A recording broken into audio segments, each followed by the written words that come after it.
Hello, 5th grade, and welcome to your science class. Today we're going to talk about the stages of life. This is a brand new unit, and we're going to be focusing life a cycle. So you need to open your book in page number A46. A46. Now, let's first practice the vocabulary words. You need to copy this in your notebook, alright? So let's go.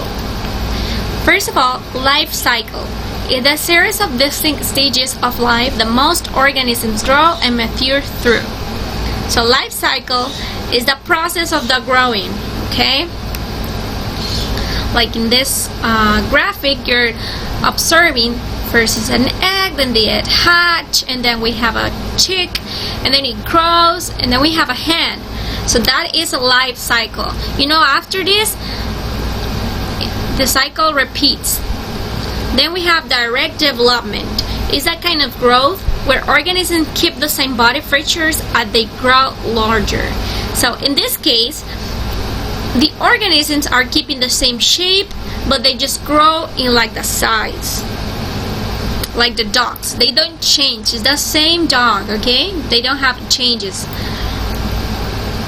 Now, metamorphosis, a change in the shape of characteristic of an organism's body as it grows. In this case, the body of the animal changed.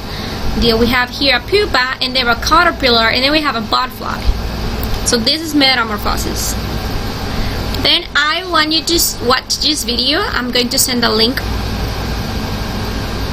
And then we have the life cycles, which is the definition. Most organisms grow and mature through several distinct stages of life. This make up the organism's life cycle.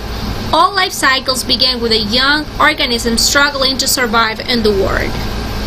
Now, organisms can be born alive, like the babies or mammals. They hatch from eggs, like the birds and reptiles, and sprout from spore or seeds. This is just for plants. Also, animals help with this process.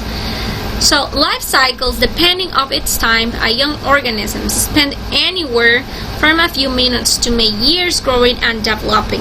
When organisms reach the adult stage, they are able to reproduce.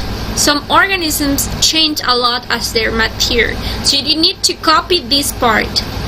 But the young of some animals are identical to adults except in size. These organisms grow larger but maintain the same shape characteristics and body, such as color and shape.